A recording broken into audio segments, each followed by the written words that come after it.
Hey guys, welcome back to the channel. Fabrizio Romano here as always to keep you posted on the transfer market, and today guys, as always, we have to keep you posted on several topics, on several stories, and so we jump into it together. And we restart with the very latest because there are many movements, many stories. Let's jump into all the details of these, and we start from Chelsea because probably the biggest surprise, the most unexpected news of the day so far till early afternoon is regarding Chelsea, because out of nowhere, Chelsea have started talks with Brighton and with the agents of Danny Welbeck. Yes, that Danny Welbeck, former Manchester United striker, who is doing very well in Premier League, despite his age, been doing very, very well for Brighton, 35 years old, so obviously an experienced option, but Chelsea want to include that kind of player. According to my information, Xabi Alonso is discussing internally with Chelsea owners and directors about this possibility to include an experienced striker as a backup option, and Danny Welbeck is seen as the ideal candidate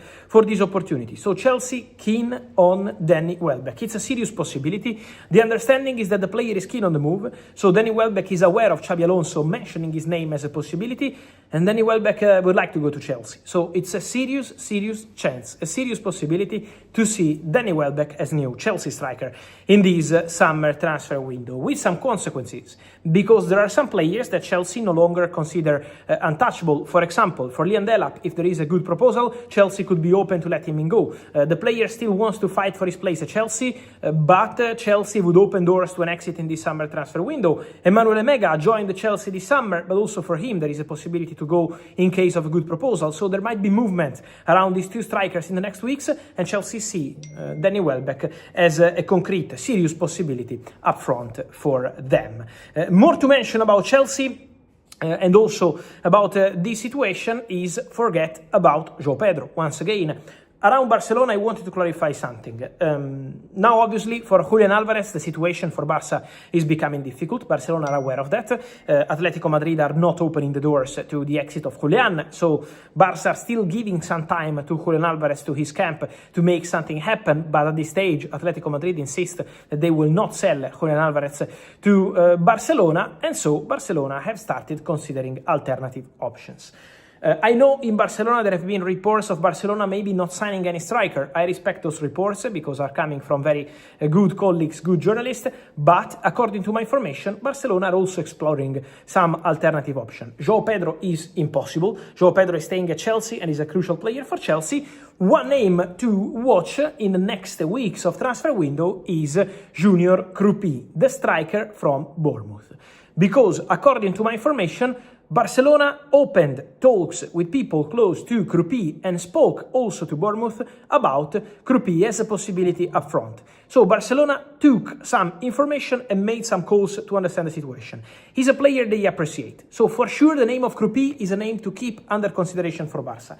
The problem is that this deal is also very complicated because Bournemouth don't want to sell the player this summer. Bournemouth insists on keeping Kroupi at the club this summer, and so it's not easy for Barcelona. And for example, also Manchester City have been showing an interest in the boy. Manchester City are another club keen and attentive on the situation of Kroupi, but at the moment the problem is the same. Whether you are Barcelona or you are Manchester City, Bournemouth want to keep the player at the club. So it's not an easy deal, but Barcelona started some conversation, and this is showing that Barcelona are also exploring alternative options to Julián Alvarez in case they can't get the deal done for the Argentinian striker. So conversations are happening around the name of Junior Kroupi, who is very talented, was breaking some records in Premier League in terms of under strikers, doing very well, and so for sure an interesting situation to go and follow in the next weeks. Then guys, important to mention something also regarding the future of Bradley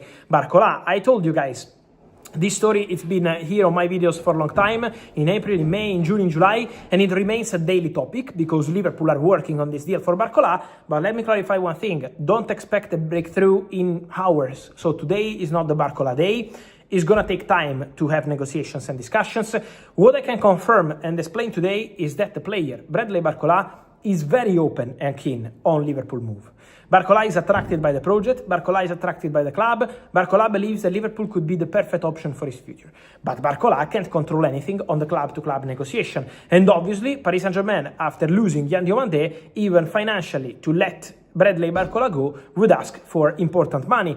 I don't think it's going to be 170 million euros. I think it's going to be less than this, the final price of Barcola, but still an important amount of money, a big amount of money. So not an easy deal in terms of financials. But Liverpool are there. Liverpool are in contact. So let's wait and see what happens. I'm just saying that the fact that in the last 24 hours the news has finally reached international media doesn't mean that the deal is happening in 24 hours. So it might take some time to have conversations, to have negotiations, but Brad Barcola is a top target for Liverpool. That's not in doubt, and you know, I always told you, keep an eye on Barcola, because Liverpool absolutely consider him as a crucial summer target, and so they want absolutely to try in the next days and weeks. So conversations to follow. Then guys, keep an eye also on one more situation, apart from another exclusive story of the day, exclusive story on Ajax, because they reached an agreement with Wolves for Tolu Arokodare as new striker, loan deal with a buy option clause, total package 22 million euros. They also receive a loan fee and they will cover the salary from Ajax for Tolu Arokodare. So after Marcos Leonardo, also Tolu is joining Ajax, but also something to say on Zion Suzuki, the Japanese goalkeeper who did very well at the World Cup, Parma goalkeeper, he's playing in Italy. Paris Saint-Germain are interested in Suzuki, but the idea, from what I understand, at Paris Saint-Germain is to try sign the player now and eventually find a solution on loan. If they can't find a new club for Lucas Chevalier, they would consider a loan move for Zion Suzuki. At the same time, there is Juventus interested. Juventus' top target remains Dibu Martinez from Aston Villa, but if they can't get the deal done for Dibu Martinez, Juventus are on Zion Suzuki. Juventus made contact with Parma. Juventus already sent a proposal to Parma for Zion Suzuki, but there is no club-to-club agreement because at the moment the fee is still not what Parma want. So on one side there is Juventus offering a starting goalkeeper spot. On the other side, there is Paris Saint-Germain offering the possibility to be a PSG player eventually in the future, join PSG and stay on loan or go on loan. So now it's also on the player to decide and financially to reach an agreement with Parma. So it's a very interesting situation to follow, the one of Zion Suzuki, one of the most talented goalkeepers around. Parma are expected to resolve the situation as soon as possible, but definitely one to watch in the upcoming days and weeks. Then, just quickly, deal closed also in Italy, an important one. Roma signed Santiago Castro, the Argentinian striker from Bologna. Artem Dovbyk, former La Liga top scorer, is going to Bologna on loan from Roma. So, several movements, guys, as every single day here on the channel. You can find absolutely everything. Remember to like this video, to turn on the notification bell, to subscribe to the channel to have all the information every single day. And then, guys, your opinion. Welbeck Chelsea, yes or no? How do you feel about Barcola? Kroupi, how do you see this option eventually for Barcelona? And also all the rest from Suzuki to Dela, Pemega? Well, your opinion here. I will see you soon. Ciao.